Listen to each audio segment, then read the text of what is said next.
Ladies and gentlemen, we are live and in living color right here on the Open Mic program.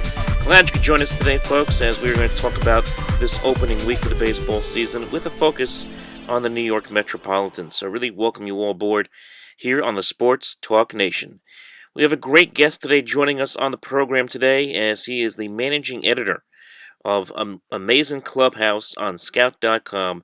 Very good friend of mine, the one and the only, Rick Laughland. Rick, how you doing?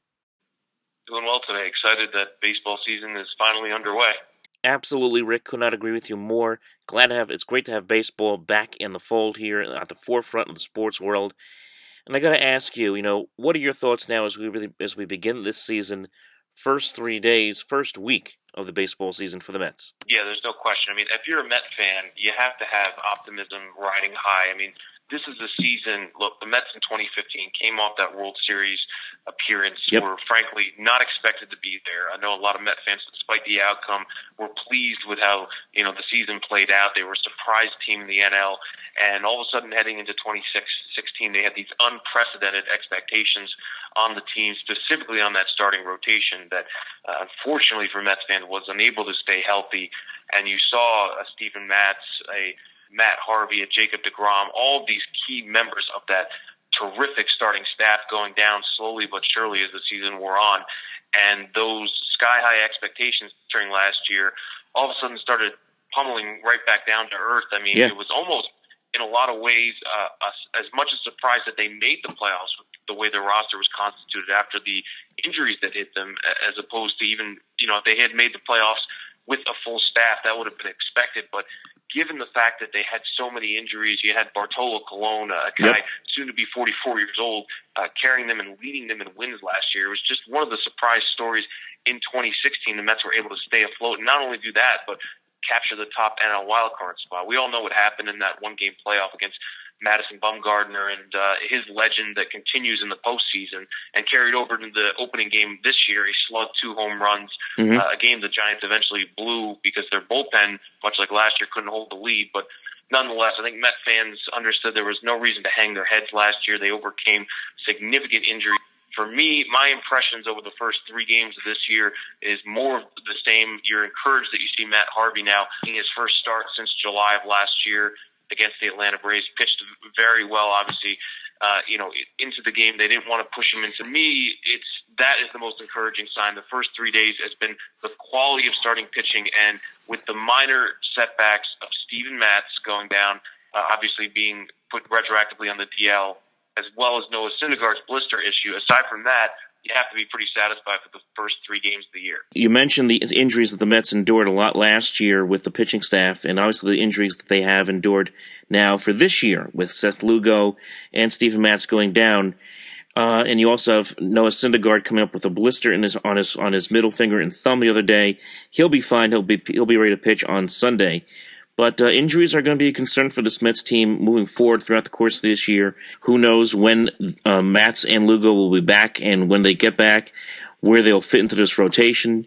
They already have a pitcher in the rotation, Zach Wheeler, who, while I understand is in the rotation because of all the bodies that have gone down, obviously a guy that I would think the Mets would prefer to have in AAA right now to get his mechanics really moving in the right direction again after having not pitched the last 2 years. So this rotation, as good as it could be for this Mets team, it's really fragile throughout the course. It's going to be fragile throughout the course of this year, and it's going to be the storyline to watch with this team all year long.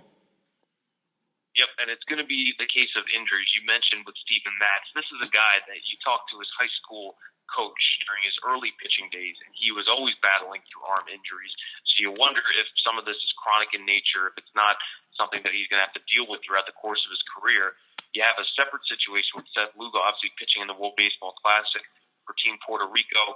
This is just another incident that is going to work against the World Baseball Classic, because you have pitchers, that are necessarily in mid-season form going and, throwing their arms, throwing everything they have out there when probably their body isn't quite ready for that type of beating.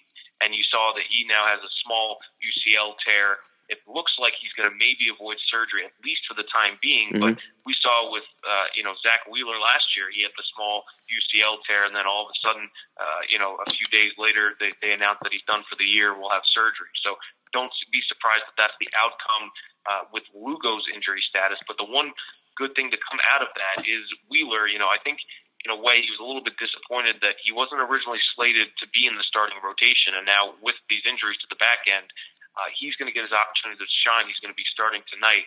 And, I get it. I mean, he hasn't obviously pitched in a major league game for eons, but at the same token, this is his time to finally prove that he can be not only in the starting rotation, but among some of those greats like a Noah Syndergaard and a Jacob deGrom and Matt Harvey, that he wants to reach that level. But again, this is his really first start to try to prove that. He can't put the cart in front of the horse.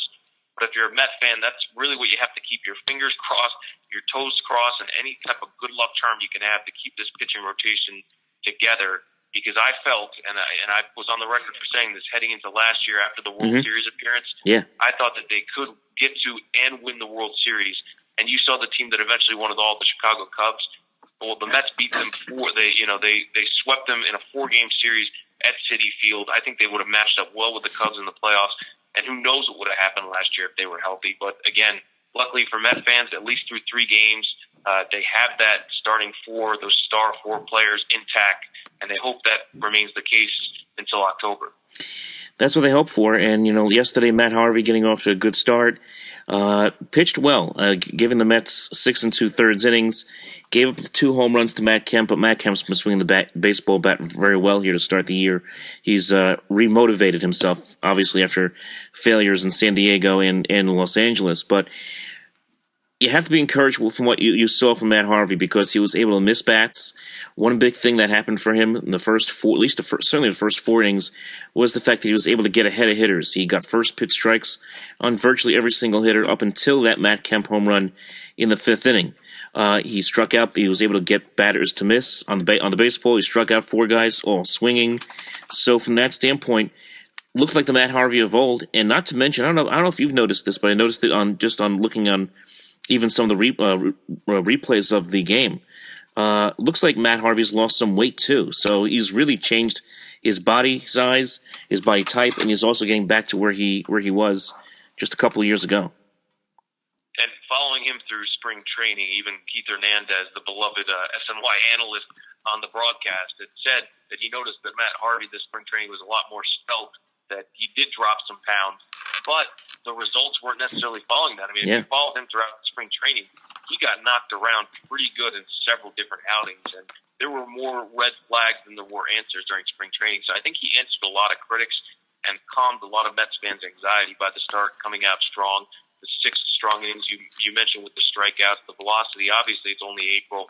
He's not dialing it up to 98, 97 miles per hour, but I think that will come in due time. And for a guy like Harvey that, let's face it, I mean, he has 1 year remaining on his deal after this year. Who knows how much longer he's going to be a part of this rotation, and if he's in the Mets' plans for the long-term future. But for the time being, I think the Mets have to try and get him back to where he was in 2014 when, he was one of these up-and-coming star players that could be a franchise-type player. And you've seen now him completely overshadowed by Noah Syndergaard and even Jacob deGrom rising up the ranks. But in a way, the way the pitching rotation is shaken out, everyone, it's not like they're all vying for that top spot in the rotation. They kind of understand their role. Noah Syndergaard is the leader of the staff. You have deGrom as a solid 1A, and Harvey as a 1B, a guy that, again, you face him off against a team's 3rd best starting pitcher in any given series, and you like that matchup. So for me, Matt Harvey is a guy that I think a lot of critics think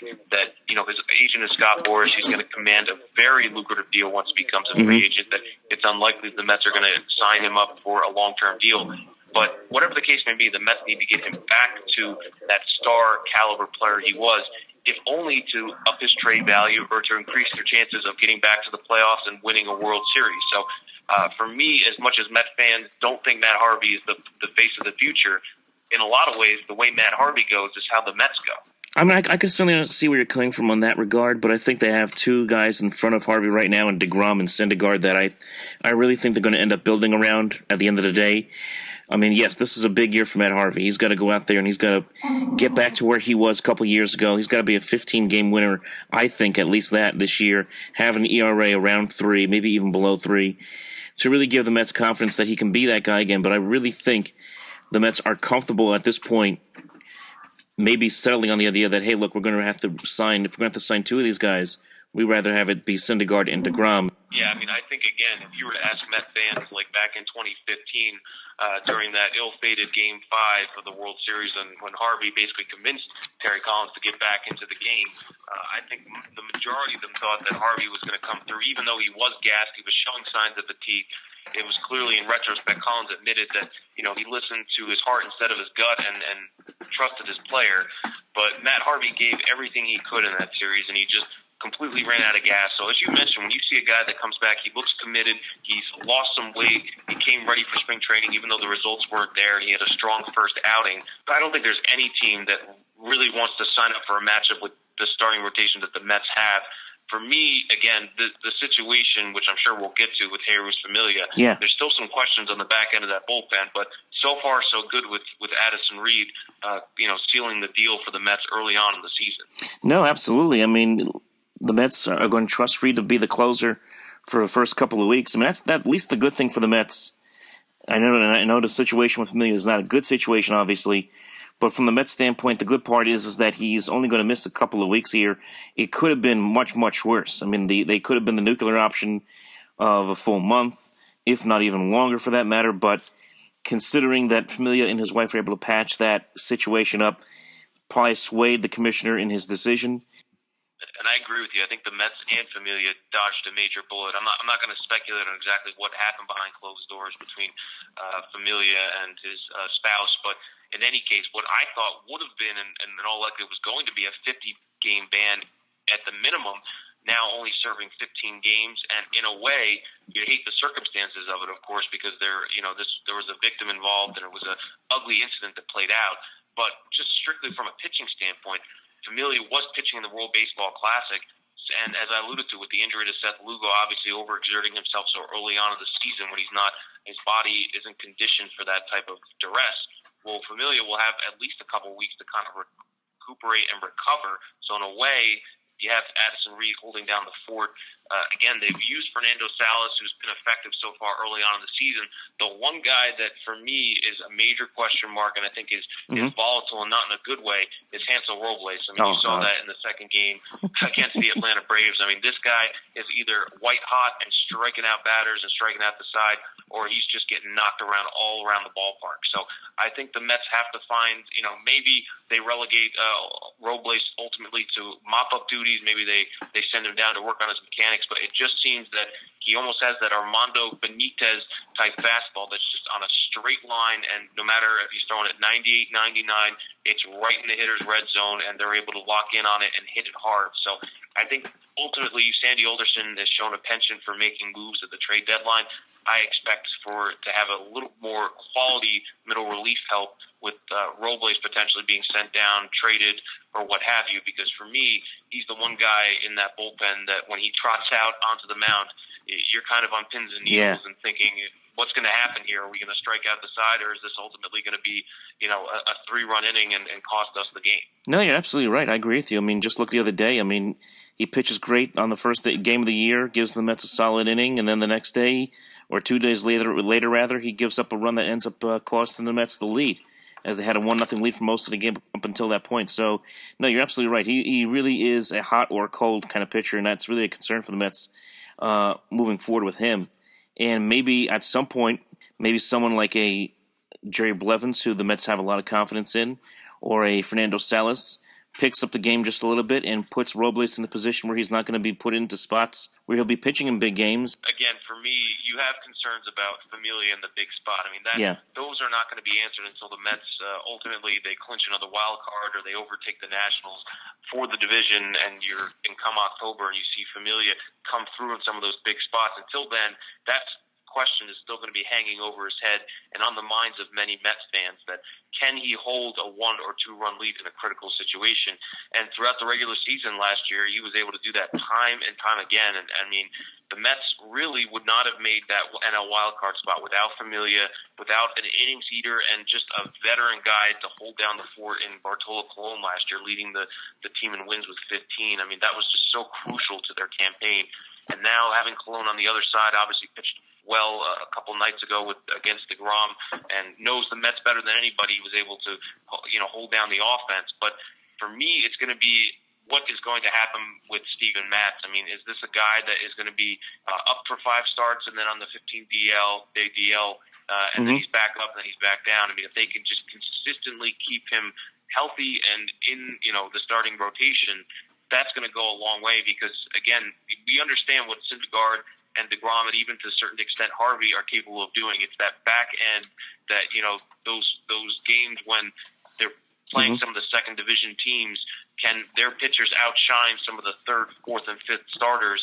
And I'm not sure, again, a guy in Robert Gsellman, who was a critical player down the stretch for the Mets, I don't know if he can sustain that type of play over the course of a 162-game season. The major question mark I have is about, the health of the back end of the starting rotation, because that's going to lessen the burden on this bullpen and, again, not expose some of the weaknesses they may have in middle relief. And let me just flip it over quickly here to the offense, because the one thing that really stood out for me during the first 3 games of the season was this offense for the Mets. And it's, for me anyway, I'm a little bit concerned because it is such a top-heavy lineup in left-handed hitters. I know that there are a couple switch hitters in there with Reyes and with Neil Walker, also Cabrera. They can switch over to the right side. I understand that, but for the most part, these are all predominantly left-handed hitters. And there have been times throughout the course of that series, and I know Atlanta's a good team. They're certainly a lot better than they were last year. I certainly expect them to be in the mix to make things interesting for both the Mets and Nationals all year long. But it was at times kind of tough to watch this offense get going for the Mets. They wouldn't score a run in either of the first 3 games until the 5th inning. And you take a look at all 3 games combined, all 13 of the runs came between the 5th and the 7th inning, which again is fine as long as you win 2 of the 3 games. But when you put that kind of pressure on your starting pitchers to go out there and throw zeros every single inning, really not knowing whether the offense is ever going to get going, that's a bit of an issue. And I know it's only the first 3 days. And some guys get off the slow starts. Some guys take a little time to get out of the box quick enough. At the start of April, the cold weather plays a role into that as well, going from Florida up here into New York. But it is a concern right now for this team moving forward. And for me, I look at a guy like Jose Reyes. He's supposed to be the table setter. He's not the Jose Reyes of 5, 6, 7 years ago. But for him to start off the season batting .077, no RBIs, no home runs. Of course, he's not known as a home run threat. But to be a guy that's going to work the count, work the pitchers, get on base, and try to cause some havoc on the base paths, because let's face it, this is a Mets team with a lot of age on it. I mean, you look across the lineup, whether it's Walker, Cespedes, Cabrera, Granderson. I mean, all of these guys are on the other side of 30 and, entering the back 9 of their career if they're not already there yet. So they're not exactly known as a speedy team that's going to steal some bases and manufacture runs. And that was their Achilles heel as an offense last year. I mean, hitting with runners in scoring position, they were basically a one-trick pony. I mean, they set the team record for home runs in the season. They were just blasting the ball out of the ballpark. But in games when they didn't hit a home run, I mean, I believe the record was 10-35 when they didn't hit a home run. I mean, they were such a hapless offense, because when they needed that crucial hit, whether it be even, something simple as hitting a ground ball to the right side with a runner on third and 1 out, they weren't able to do that. They were just a power-hungry team and a power-reliant team. And when it was going well and when the offense was clicking and they were knocking the ball to the park, everything was great and everything was grand. But when they needed those hard-earned hits against a guy like Madison Bumgarner, they couldn't come through. And look, they're not the only team to get bested by Bumgarner, but my point is you'd like to see a little more well-roundedness from this Mets lineup. And the guys, to me, that I look to is Jose Reyes, and I think now with his age being a factor, obviously he sustained some injuries over the years. I'm not so sure he can do it at that level over the course of a full regular season. So don't be surprised if the Mets try to, bring in some reinforcements, whether it's the minor league route or through the trade deadline to try to get some speedsters and high on base percentage guys to basically just keep this lineup going and keep the good mojo going, because you can't always rely on the long ball. I know it served them well for the majority of last year, but they're going to go through dry spells offensively where they're going to have to manufacture some runs, and they still haven't shown me they're capable of doing that as an offense. No, you're absolutely right. And a couple more points here, folks. We're talking with Rick Laughland of Amazin Clubhouse on Scott.com. A couple guys I feel good for, and I want you to get your thoughts on this. Travis d'Arnaud and Jay Bruce. Now, I know, again, a very small sample size, but both of them getting off to good starts. d'Arnaud with a big 2-run double yesterday, gets his season going in the right direction. And how about Jay Bruce? I mean, he's been very patient at the plate. This is a guy who doesn't walk at all. I mean, take a look at his career. If he walks, it happens almost like the rotation of the Earth around the rotation of the Earth, for that matter. It doesn't happen often with him, as he's walked 4 times already this year. So he has been off to a very solid start, had a home run. You have to be happy, if you're a Met fan, with the way Jay Bruce and Travis d'Arnaud started off their seasons. And Jay Bruce has been a guy that's under fire. I mean, you have critics saying he's not the typical quote-unquote New York kind of guy. And I think he took that criticism to heart. I mean, he started off a really rough stretch with the Mets when he was acquired, and then came on that final week of the year when the Mets ultimately clinched the playoff spot against the Philadelphia Phillies. You kind of start to see him settle in, and then, of course, they had the short one-game playoff run, and the season was over. But I like what I've seen from him. Again, he's not going to be a guy that's going to draw a lot of walks, as you mentioned, and, he does have a solid arm in the outfield. I mean, he's not going to get to every ball. He's obviously a sub-average outfielder, and you saw him misplay a ball a couple of nights ago, I believe, with Jacob deGrom on the hill, and, it's just something you're going to have to deal with. You just hope that his offensive prowess overpowers some of that, substandard defensive play. But for me, I think Bruce is a guy that could be valuable. And look, you don't know I mentioned a lot of age in this lineup.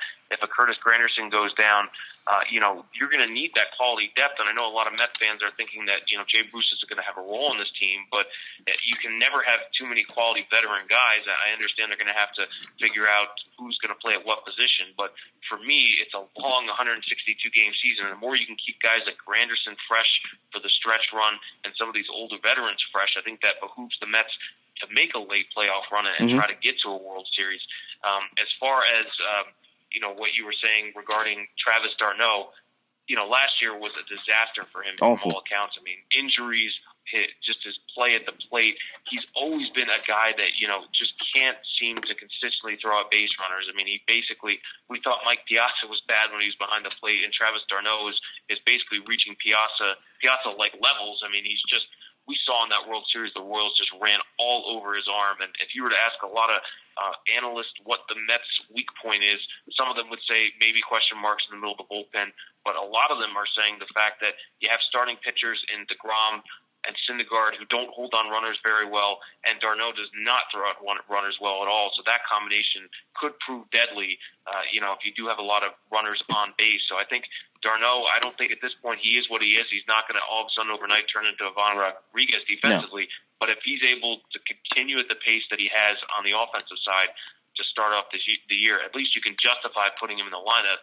Because if you were to ask me, I would like to see a 50-50 split between Rene Rivera and d'Arnaud, because as much as Rene Rivera might take a step back offensively from d'Arnaud, I like his ability to be able to throw out runners and how he handles the staff, because I think ultimately he could be a real asset for this Mets team. No, just to piggyback off of that point, because I think we've seen that already by Terry Collins. I mean, just the fact that Rene Rivera started the first game of the year and is being the quote-unquote personal catcher of Noah Syndergaard, it's kind of a condemnation of Travis d'Arnaud's skills behind the plate.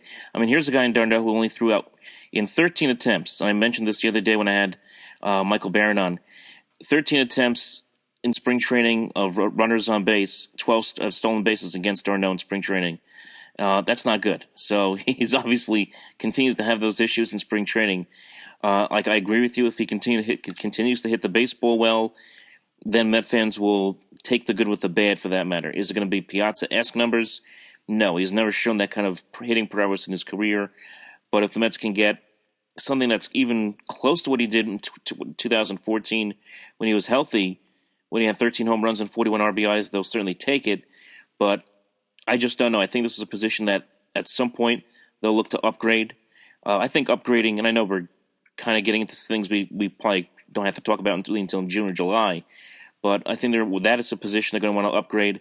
And really, the concerns about getting an extra right-handed bat in there is going to be a concern that they may want to consider in upgrading as well.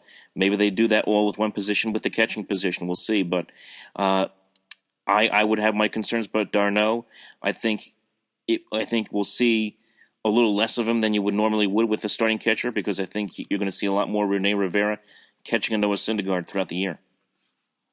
Yeah, and I think the one thing that Terry Collins told reporters during spring training is this year he feels like he has a real bench. I mean, whether it's the quality starting caliber catcher, I should say, in Rene Rivera, but you also have a super sub in Wilmer Flores, you saw with the home run last night against the Atlanta Braves. I mean, he's a guy that just crushes left-handed pitching. He's obviously not the speediest on the base paths, as we saw, where he was almost thrown out, advancing from second to home plate, but he's a quality bat off the bench. Even a guy like TJ Rivera, I mean, he's solid defensively, still an unproven commodity at the major league level, but I feel like every time he comes up, he can give you a quality at bat. And I mean, you have a lot of guys coming through the pipeline. I mean, Lucas Duda, he's kind of, him along with Michael Conforto are kind of the forgotten guys on this roster. Yeah. Conforto, you saw the opening day ceremonies where the PA announcer actually skipped over his name. Whether that was by accident, I'm sure it was. If not, it was kind of a little bit of, representative of how Met fans feel about Conforto, because based on that 2015 season, how he performed down the stretch and in that playoffs and World Series run, you thought this guy was going to be a triple crown threat. I know Keith Hernandez went on the record as saying that he loved his swing, that he thought he could eventually evolve into the Mets' best hitter in 2 or 3 years. And he hit a rough spot last year, and now with a crowded outfield, he's going to have some trouble trying to find some playing time. So it's going to be interesting to see what Conforto's role ultimately will be on this team. And a guy in Lucas Duda, we talked about, guys that are hot and cold. I mean, for me, Duda is the streakiest hitter in the Mets lineup. I mean, when he's going well, watch out, because he can hit home runs in bunches. But when he goes through that cold spells, I mean, he looks so lost at the plate.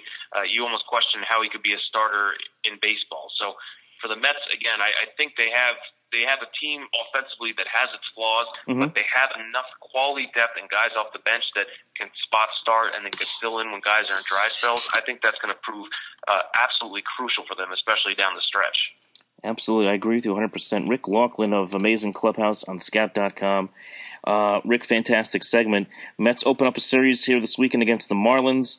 Big series for the Mets, obviously, as they're 2-1, wanting to improve upon that. Marlins come in limping at 1-2 after having a tough series down in Washington, D.C. Really an opportunity for the Mets to beat up a little bit on the Marlins. I know the Marlins were a pretty good team last year.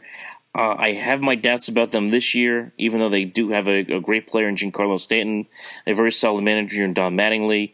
I just don't know what to make of the Marlins at this point. We'll see this weekend, but an opportunity, nevertheless, for the Mets to at least take 2 out of 3 this weekend.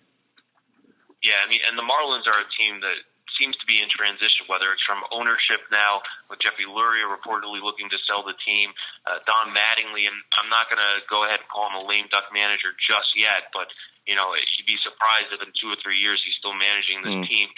And frankly, they have so many question marks. You saw that game last year after the tragic death of their star pitcher, and then all of a sudden having to go out and play that game. You knew Marlin fans and the players were going to be so emotional. The Mets ultimately lost that game, but will go on to win the next game.